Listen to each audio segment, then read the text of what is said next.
Salut, c'est Trado, content de vous retrouver pour la mise à jour de l'indice parisien sur les unités longues et de moyen terme, puisque nous sommes le week-end et il faut toujours garder à l'esprit le sens de la marée, le sens de la vague avant de s'intéresser au clapot, à savoir les données journalières. Donc on va prendre un peu de temps puisque c'est le week-end. En unité de temps mensuelle, alors n'oubliez pas si vous découvrez l'analyse technique que chacun de ces bâtons constitue un mois de cotation avec les plus bas et les plus hauts. Donc là on est ici sur le mois de juin 2017.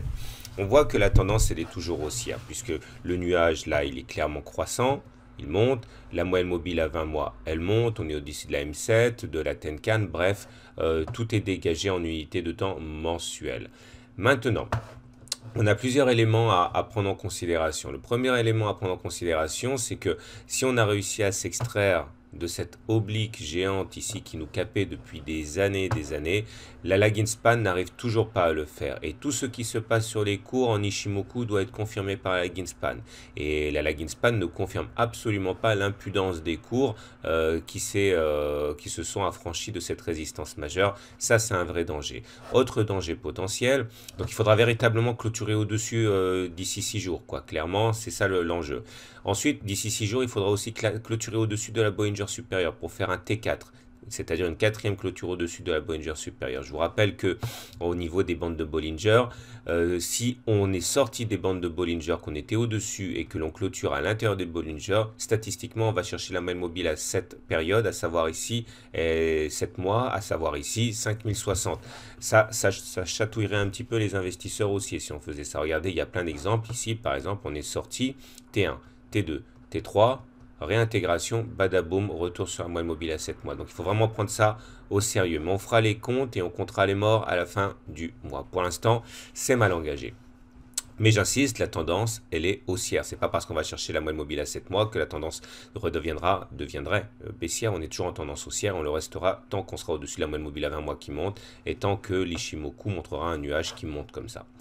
En hebdomadaire, c'est la même chose. On est toujours en tendance haussière, vous le voyez bien. On regarde la théorie de dos, les pics sont montants, les creux sont montants, ça veut dire qu'on est haussier. On est aussi en Ishimoku aussi, puisqu'on a un nuage qui monte. On est haussier également en théorie de Weinstein, puisque vous pouvez le voir, la moyenne mobile à 30 semaines, qui est donc ici, elle est croissante et on dit en théorie de Weinstein que lorsqu'on est au-dessus d'une moyenne mobile à 30 semaines qui monte, on est en tendance haussière. Je vous rappelle que tout cela fait partie de ma formation intégrale, l'Ishimoku, la théorie de dos, tout ça, ça fait partie des éléments que je vous présente et que je vous enseigne. Regardez ici justement comme après un T1, T2, T3, on a eu réintégration avec touchette sur la moyenne mobile à cette période. C'est pour ça qu'il faut vraiment s'en méfier.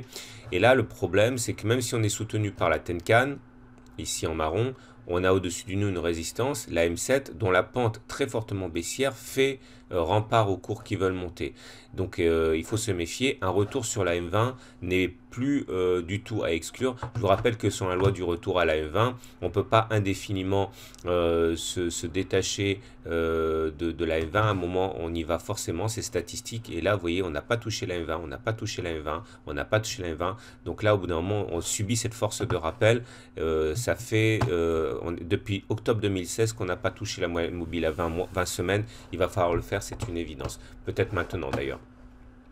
Et on va terminer avec le journalier qui est ici et qui me donne l'opportunité de dire pas mal de choses encore, puisque tout d'abord, vous voyez, l'îlot de renversement est toujours d'actualité. Vous voyez ce paquet de bougies là qui est séparé des cours avant et après par un gap, c'est-à-dire une absence de cotation. Il n'y a pas de cotation entre les plus hauts de ça et les plus bas de ça, et ni entre les plus bas de ça et les plus hauts de ça. Bref, un îlot de renversement. C'est ce qui nous bloque, ça fait rempart. Et regardez, également, on a, comme je l'ai dit jeudi soir, on a un paquet de résistance, un cluster de résistance avec le gap, la M20, la Kijun, le haut du nuage ici, la SSA. Tout ça, c'est vachement difficile à passer et c'est pour ça qu'on a du mal. On termine en territoire négatif, 0,3%. Et on est toujours dans l'expectative parce que, regardez un petit peu au niveau des indicateurs techniques, le momentum est en dessous de 0, c'est pas bon. Le RSI bascule en dessous de 50, c'est pas bon. Ça veut dire que les baissiers tiennent le marché. Et puis surtout, attention, hein, ça fait une semaine que je vous dis, il y a un gros danger de non-croisement baissier. Vous voyez le MACD, là, il a failli monter, croiser son signal en rouge. Non, non, non, on repart vers le bas. Et ça, c'est super dangereux. Et donc, dans ces conditions, je ne peux que vous inciter encore une fois à la prudence. Surtout que j'aimerais vous parler aujourd'hui de la formule d'un inside bar. Alors, l'inside bar, c'est très simple. Vous avez deux bougies. Et la première bougie et la deuxième bougie peuvent avoir la couleur que vous voulez, mais en tout cas, la marge de variation de la première bougie est plus grande que la marge de variation de la deuxième bougie et elle est à l'intérieur, la deuxième bougie. C'est ça qu'on appelle un inside bar. Il faut savoir qu'il y a des traders qui prennent ça comme un système et qui disent qu'en fait, il y a une explosion lorsque l'on franchit les bornes de la première barre. Vous voyez, là, on a eu un inside bar. Toutes les couleurs valent. Hein. Ce n'est pas un rami, hein, en l'occurrence ici. Donc, vous avez première bougie, deuxième bougie. Une fois que l'on dépasse les limites de la première bougie, c'est-à-dire ici, il y a vraiment des mouvements violents. Alors, parfois, c'est relativement violent, comme c'est le cas ici. Parfois, c'est beaucoup plus violent, comme là. Vous voyez, première bougie, deuxième bougie, franchissement des limites de la première bougie, et derrière c'est explosif. Ce que je veux vous dire ici, c'est que bon, il y a plusieurs façons de gérer le truc. Hein. Il y a des traders qui entrent dans la position de la cassure, c'est-à-dire que lorsqu'on aura franchi cette bougie là par le bas, ils rentreront short. C'est du scalping, hein, presque, mais c'est aussi une façon de dire attention, il y a une augmentation de la volatilité qui va arriver, qui va succéder à cette réduction de la volatilité. Il faut faire très gaffe. Au-delà, il s'agit d'un harami haussier, mais je vous rappelle, hein, j'en parle dans le module sur les chandeliers japonais. Ici, c'est un harami haussier de mauvaise facture, donc je ne vais même pas le mentionner. Par contre, on est bien soutenu par la Tenkan. Hein. Vous voyez, comme à chaque fois qu'on fait des plus bas, c'est racheté, hein, par une chasse aux bonnes affaires. Ici, ça veut dire qu'il y a quand même, des acheteurs. Hein. Voilà. Donc, on récapitule. Haussier en unité mois. Haussier en unité hebdo. Baissier neutre, on va dire neutre avec avantage au baissier sur le journalier. Je vous renvoie à deux articles que j'ai écrits qui pourraient vous intéresser. Une sur CrossJect, hein, le spécialiste des seringues.